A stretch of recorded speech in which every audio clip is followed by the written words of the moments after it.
You're watching Mick and T's Sports Report on CHCO Television. And now, here's two guys who once played cowbell in a Nickelback cover band, Evan and Joe. I'm Joe Ticotsky down in New Haven, Connecticut. I'm Evan McFarlane here in St. Andrews, New Brunswick, where it continues to try to figure out what season it is. And this is episode 20 of Mick and T Sports Report on CHCO-TV. 20, the big 2-0. That's a lot of fingers going on there. As Amelia mentioned in the opening intro, we did once play cowbell in a Nickelback cover bell band. More cowbell, no Nickelback. Dave Grohl of Foo Fighters once tweeted, "If you play a Nickelback song backwards, you'll hear messages from the devil. Even worse, if you play it forward, you'll hear Nickelback." And that's a wise man right there, too. We have two amazing guests this episode, but first we want to get to a segment our fans have, now it's been over a year they're waiting for. Me getting quizzed on Love the Leaf. Wait, what? My producer in the invisible earpiece is telling me that we'll unfortunately be short on time. And we'll have to yet again delay the quiz until next time. And damn, I was so ready for that. But yeah. All right. Well, I guess in lieu of that, we will move on to the music spotlight. And we'll put you up first. Let me get our background picture of the group. And who do you have for a group here? Yeah, so we're good at naming bands, but I'm going to challenge everybody to actually go ahead and look these guys up, because I'll tell you, if you want to see one heck of a fun East Coast show, you will check out Pretty Archie from Sydney, Cape Breton, kind of like a bluegrass rock band, and man, can they ever go. Yeah, and they and of course they have the mandatory obligatory beard thing going there, so we'll play a little of their tune. It's a remake of the song Linger by the Cranberries. Swore I would be true, but honey, so did you. So why were you holding his hand? Is this where we stand? Were you lying all the time? It's just a game to you. I'm in too deep. You know I'm such a fool for you. You've got me wrapped around your finger. Do you have to let it linger? Do you have to, do you have to, do you have to let it linger? Pretty Archie, I say. Unreal. Pretty good. And I will go, since our small town spotlight is from the Yukon territory, I really dug deep and went local for a group from the Yukon called Diet and the Love Soldiers, sort of alternative country, folk, roots music. And this is We're Still Here.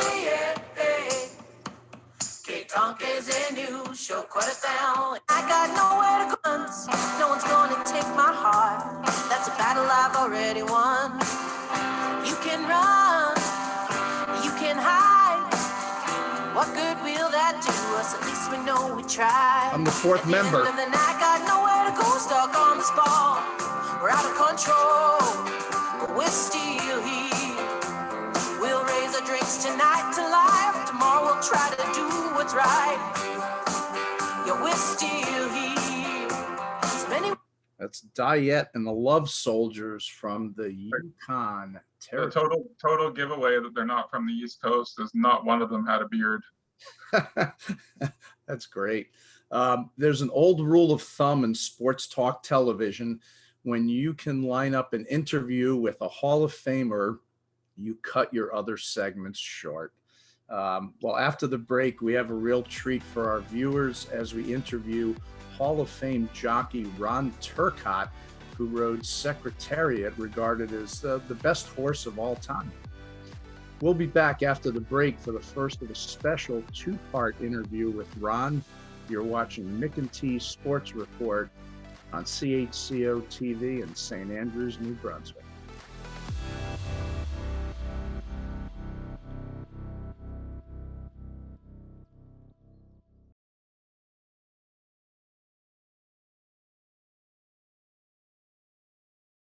Welcome back to Mick and T's Sports Report on CHCO-TV.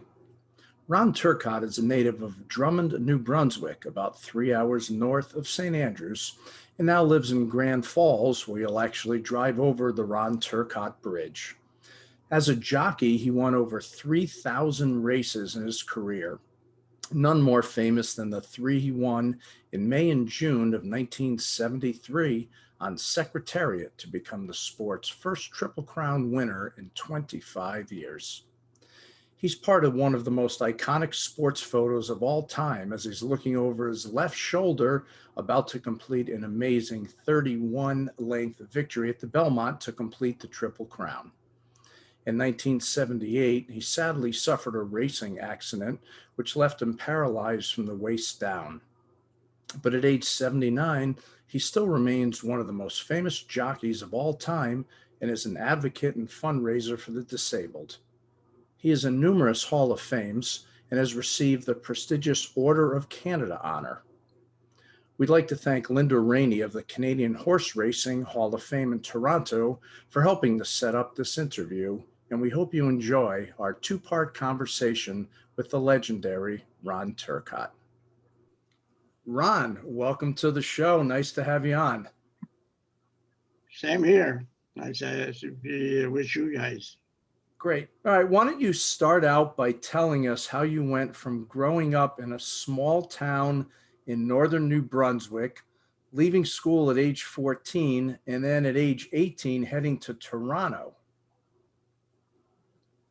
Well, my dad was a lumberjack, and I guess I probably was wasting time in school. My dad says, if you're going to be like that, go get your books and you can come and work with me. So I started to work with him, and I was too stubborn to go back. So I stayed cutting lumber. I cut lumber for 5 years.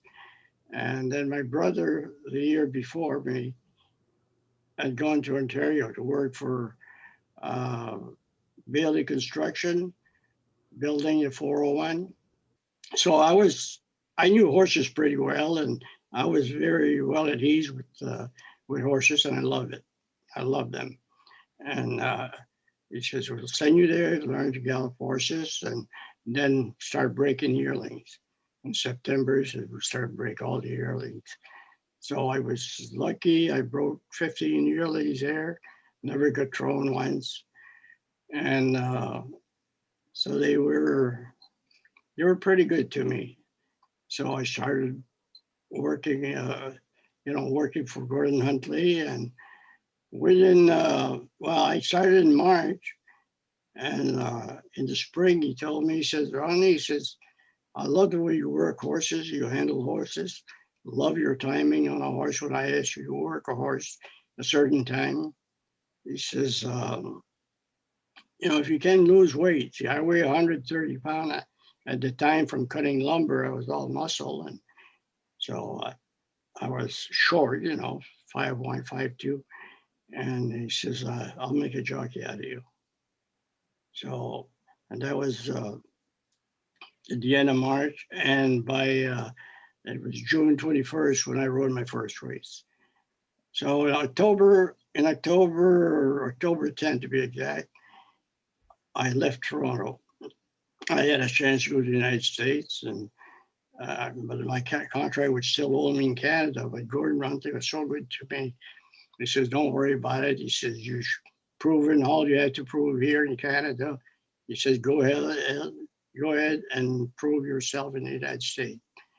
And I went to Maryland, and I got lucky there too. I was leading rider at all tracks in Maryland.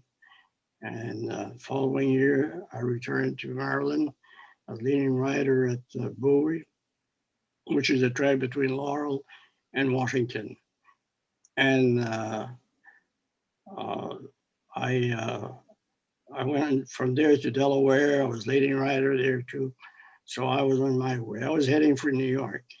Once you reach in the Big Apple, you got made. You have it made. So I got lucky. I was leading rider the last two meetings at Aqueduct. Well, they have the Belmont meeting at Aqueduct back then. And so I was on my way. Great. Evan, you have a question for Ron? Absolutely. I mean, if we think of the horses' names that people are going to recognize the most, Secretariat, and you started riding Secretariat in his third race, did you ever envision from the get-go that this horse was going to become so dominant? Yes, I love him from the first time I saw him. Seeing a horse, how pretty he was a beautiful, big horse. And I've never seen a horse so pretty, you know. And I asked Lucian Lauren, I says, well, excuse me, before that, a year before, I was riding River Ridge for that stable, Meadow Stable. And I was I had come home for Christmas. And when I returned to Hialeah, to Florida, I was going to see my future. He was the favorite for the Kentucky Derby. And that's when I seen him for the first time. And I said, Lucian, he just grabbed my eyes, you know, and I said, wow, where'd you get that pretty boy, Lucian? He says, he came in the last load from Meadow Stable. He says he's too good looking to be a runner. So we went to the tack room and we talked a little bit. I was wondering how River Ridge was doing and all that. And so he says, are you ready to go to work? I says, yeah. He says, you got my boots on? I'm ready. He says, well, put your tag down by this beautiful boy of yours. So I got on him that morning, and my God, he was like an old horse. He was a beautiful horse to do anything with. And it was love at first sight, love at first ride. And then I started getting on him. I asked Lucian to get on him more often. And then when he started working, he was a little slow learning because he was big and had a little baby fat on him, and we had to get that off him. And he couldn't keep up with the other horses because he just seems like he didn't know, kind of clumsy, like an overgrown kid. Mm-hmm. But it didn't take long that he could keep up with them. And I said, Lucian, let's take it easy with him. I said, I think we really have a good horse here. Great. Ron, I have a question that it may seem like an odd one, but as a jockey, were there certain other jockeys that you just didn't like to ride against, whether it was their aggressive style or their ego, or does that come into play at all? No, you don't get along with all the jockeys, but we straightened that out like the first couple of times. We had, there's a lot of fights going on in the jocks room. Not so much now, but we have our differences, but we're all out there to win. And when you don't see other athletes like that, they usually dress in a room like hockey. The hockey players, the team is in one room and the other one's in another room. But we all take showers together and all that. And it's kind of hard, because we're out competing against each other on the racetrack. Everybody's on their own, and you do your best. And great. No, I never had any. To answer your question, I wasn't intimidated by any rider. Good. I thought I was as good as them from the start. That's what you have to be. Ron, great stuff so far. And I say so far because you've been gracious enough to give us some more of your time for part 2 of our interview. So on next month's episode of the show, among other things, we'll discuss the 1973 Triple Crown in more detail. After this break, we'll be back with our small town spotlight, where we'll head to the Yukon territory in a village called Mayo. Think you've heard it all?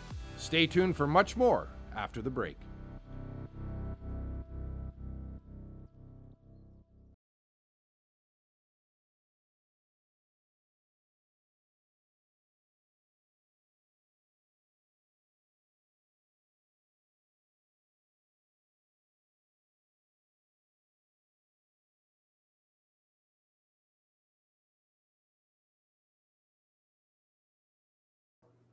It's time for another edition of Small Town Spotlight here on CHCO-TV. Since we're available on Bell Satellite throughout Canada, you can watch our show on Mondays, Wednesday, and Friday nights if you live in any of the following: Medicine Hat, Alberta, Nahanni Butte in the Northwest Territories, or a place on Prince Edward Island called New Haven. Who knew? And as always, you can watch the show on the CHCO-TV YouTube channel, where we really hope you'll subscribe. As we wind our way across Canada's 13 provinces and territories, our 12th edition of Small Town Spotlight heads to the territory of Yukon and the village of Mayo, population 447. It's named after Albert Mayo, former circus acrobat turned explorer, and it's located 4 hours north of their capital city of Yellowknife. It's 14 hours east of Fairbanks, Alaska, and a mere 65 hours from the other Yukon. To tell us about Mayo, let's welcome in Esther Winter. She owns Winterchild Jewellry in Mayo. Esther, welcome to the show. Welcome. Thanks for having me. Great to have you on. From 2016 to 2021, I read that there was a 17% population increase in Mayo, which is a lot for a town that's a village that's small. What do you attribute that to? Well, there's been higher market values for silver and gold, and the Yukon's certainly known for gold, but we also live in a silver mining area, and we have both, actually. We have a very large gold mine, and it's called Victoria Gold, and then we also have a silver mine that's owned by Alexco. And so both of them are operating right now. They are both camps, but there is a lot of spin-off in the community. So we still have you need a bit more people at the local health center and more people at the store fulfilling orders for not so much them, but some of the other smaller mining companies that are coming in. They need their groceries, so they Sure. Yeah. Yeah. Now, your partner and children are members of the Nacho-Niyuk-Dun First Nation. I hope I pronounced that correctly. You did pretty well. Yeah. Thank you. I was up all night practicing. Oh, good. No wonder you're doing so well. What are some things that your kids do to keep them involved with other members? And do you have fears that some of the traditions and languages are being lost? We raised the children in the community of Mayo, and this is a Northern Shoshone area, and Nacho-Niyuk-Dun is the First Nation that my husband belongs to and the children belong to. And the kids are adults now, but growing up in the community, there's nonstop wonderful things going on, really good events that teach about culture and language. So for example, snowshoe making courses, or survival skills, or just as a family, we go out moose hunting a lot. And we fish a lot. And what types? Well, we get trout and northern pike and grayling, that's mainly. And then we don't really fish for salmon, although our extended family does have a fish camp. So that's how salmon is usually caught up here. So yeah, so those are the items, and we've learned to, like, the kids both took part in moose hide tanning course. That was a really amazing course, and I've been kind of learning a little bit how to tan fish skins just out of personal interest, and so there's always something going on. Right. So the culture is actually not. I think the culture is actually really strong here. And there's a lot of community events. A lot of kids get to go to culture camps on their breaks. And there's just a lot of caring for the children in this community, and a deep, deep desire for the kids to do well, to be well educated, and thriving in their lives and knowing their culture. There's also a very deep desire to know language, but that's where we're struggling most in this community, and any community actually in the north, because we have so few Northern Shoshone speakers left, and most of them are quite elderly. So there's a lot of great initiatives going on, and we have Northern Shoshone language classes in school, but that's the area that has probably the most concern. We all have a lot of concern for. Now, speaking of school, the local school is called J.V. Clark School, and it has grades K through 12. Why don't you tell us how many total students are in those 13 grades? Well, there's about 54 students at the moment, so it's a pretty tiny school. Yeah. Amazing. And how many of those students are in grades 9 through 12? Well, I'm guessing close to under 10. Okay. Yeah. Mm-hmm. Man, oh man, that's under 10. I think I had that many kids suspended every day in my homeroom. Oh, really? Well, we do have 2 graduates this year, so that's a decent sized graduating class when you have such a tiny high school. So yeah, it's pretty good. We're proud of that. Now comes the part of the interview where you get some free promotion. You've owned Winterchild Jewelry for over 20 years. So why don't you tell us a bit about the business? Well, Winterchild Jewelry just started as a hobby, and then it just turned into a wonderful business. And I've got to do a lot of traveling with it.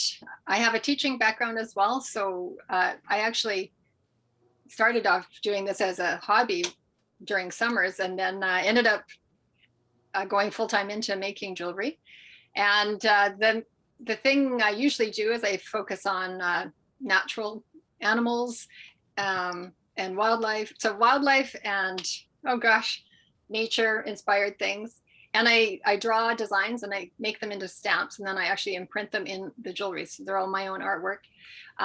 I also, just because I've been doing it so long, you come up with new things all the time. And one of the things I'm very excited about is a collection called Old Tin Roof Jewelry. And it's literally made out of the tin that was in a cabin on the roof of the cabin in our backyard. And it was falling over. And the thing that I couldn't bear to throw the tin out, because the pioneers actually used old gasoline cans, Imperial gasoline cans, flattened them out, and made the roof shingles out of them. So I'm actually recycling it a 3rd time. So here's a quick example of what the tin looks like. I'm combining it with a symbol that's got a raven, which is actually my husband's clan. Up here is the Raven clan. Anyway, and I'm just putting it with pewter, but I combine it with a lot of different things. It turns into a beautiful, nice brown color, and it's kind of neat to be wearing a part of our history. Yeah. Put to use just things that are laying around. So yeah, so that's one collection, and yeah, lots of different things. I mean, I use birch bark in certain types of jewelry. I also do gold nugget jewelry, because how can you not do that when you live up here? So. Of course. I was looking on the website, and my sister and niece were both enamored with many of the products you had. I really didn't have any interest. I had to be honest. I'm not a jewelry person. That's okay. But it really looks like some neat stuff there. Thank you. Well, she is Esther Winter from the village of Mayo in the Yukon Territory. Esther, thanks so much for being on the show. And if you ever want to make that 65-hour drive to Connecticut, I will personally treat you to some of our world famous thin crust pizza, and I'll show you around the other Yukon. Okay? Yeah, I love your shirt there. That's awesome. Thank you very much. Thanks so much for being on the show and telling us about your area of Canada. Yeah, well, thank you very much for having me. Talk about a different lifestyle. You ever been to the Yukon? No, man, I'm a professional golfer by trade. I stay away from cold weather. This was crazy. I was looking on their school website, and they have the rules about school recess, and they stay outside until the wind chill gets to 30 below Celsius or 22 below Fahrenheit. So if she said you have to get a good parka, and I'm like, yeah, to get a hell of a good Yeah. parka. That's perfect. That's perfect. Sticking your tongue to a pole weather. Man, and then on the school's bus pickup schedule, it was great. Each individual kid's name was on there. It was like 812, Evan McFarlane's house, 814, Joe Ticotsky's house. And I guess when you got 54 people in the school, but just an amazing lifestyle. And how about Ron Turcotte? Oh, man, I could listen to that guy all day. That's what a career he's had. That's amazing. Yeah, I mean the stories that guy has, and he was just so cool to give us that much time. And the second interviews that you'll see next time is also good. All right, my man, we are just about done. Let's go to shout outs. Yeah, I'm going to give a little shout out to one of my childhood buddies who's just starting up a new company. It's Brad Creighton and his wife Broca have started up a company of natural fertilizers called Double Tides. Brad's a rock weeder, and they decided to expand. You can get it pretty much all around New Brunswick now, so I encourage people to check out Double Tides and put some natural fertilizer out in your garden. That is great. That is good stuff, man. Good luck to him. I will give a shout out to Ali Medeiros, one of our AAU coaches. She recently got married, supposed to be last year. She did have a small one last year, but just had recently the official wedding to Ian Croftwell, and good luck to both of them. Congrats. Well, that is it for episode 20 of Mick and T's Sports Report. I am Joe here in New Haven. I'm Evan here in St. Andrews, New Brunswick. Thanks to Patrick Watt and the rest of the staff at CHCO-TV in St. Andrews for producing and editing what has become Nick Nurse's favorite show on community television. I heard that. May or may not be true. Now that we've once again come to the end of another show, that means it's also time for the closing catchphrase. So until next time, in honor of our horse racing guest, peace, love, and Secretariat by 31 lengths in the Belmont. You're watching Mick and T's Sports Report on CHCO-TV. We'll see you next time.